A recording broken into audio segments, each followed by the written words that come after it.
আসসালামু আলাইকুম। BD medicine 0709 এর পক্ষ থেকে আন্তরিক শুভেচ্ছা। আশা করি সবাই ভালো আছেন। আজ আপনাদের সামনে ডিজমো 50 ট্যাবলেটের রিভিউ নিয়ে আলোচনা করব। ডিজমো 50 ট্যাবলেটটি কী রোগের কাজ করে, খাওয়ার সঠিক নিয়ম কী, পার্শ্ব প্রতিক্রিয়া কী, গর্ভাবস্থায় এবং স্তনদানকারী মায়েরা খেতে পারবে কিনা, বর্তমান বাজার দর কত এবং ডিজমো 50 বাজারে দেখতে কেমন, এ নিয়ে আজ বিস্তারিত আলোচনা করব। চলুন শুরু করি। ডিজমো 50 ট্যাবলেটটি তৈরি করে থাকে স্কয়ার ফার্মা লিমিটেড এবং বাজারজাত করে থাকে স্কয়ার ফার্মা লিমিটেড। এর genetic name itopride hydrochloride 50 milligram. এটি মূলত গ্যাস্ট্রিক ও হজমজনিত সমস্যায় ব্যবহৃত হয়, অর্থাৎ বদহজম, পেট ফাঁপা, বমি ভাব, খাবার হজমে দেরি হওয়াতেই কাজ করে থাকে।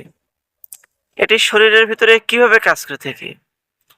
পেটের গতিশীলতা বাড়ায়। এই ইটোপ্রেড বা ডিজমো 50 পেটের গতিশীলতা বাড়ায় এবং ফলে খাবার দ্রুত হজম হয় এবং পেটে অস্বস্তি কমে যায়।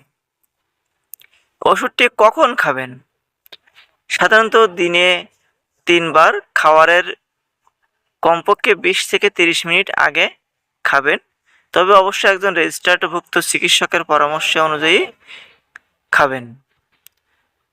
যদি ভিডিওটি ভালো লেগে থাকে অবশ্যই লাইক করবেন, শেয়ার করবেন, কমেন্ট করবেন। এই ওষুধের কিছু পার্শ্ব প্রতিক্রিয়া আছে, তবে সবার ক্ষেত্রে এই পার্শ্ব প্রতিক্রিয়া হয় না। কিছু রোগীর ক্ষেত্রে এমন পার্শ্ব প্রতিক্রিয়া দেখা যায়, যেমন মাথা ব্যথা, ডায়রিয়া, কোষ্ঠকাঠিন্য, পেটে ব্যথা, মাথা ঘোরা। যদি আপনার ক্ষেত্রে বা এমনটা হয়ে থাকে অবশ্যই আপনার ডক্টরের সাথে যোগাযোগ করবেন অথবা ওষুধটি সেবন বন্ধ করবেন।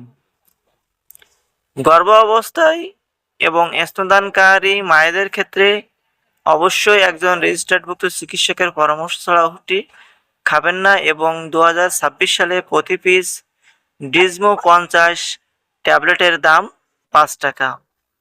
তো ভিউয়ার্স, দেখতেই পাচ্ছেন বাজারে সেম ডিজাইনের ওষুধটি পেয়ে যাবেন। যদি ভিডিওটি ভালো লাগে থাকে অবশ্যই লাইক করবেন, শেয়ার করবেন, কমেন্ট করবেন। সকলকে অসংখ্য ধন্যবাদ ফুল ভিডিওটি দেখার জন্য।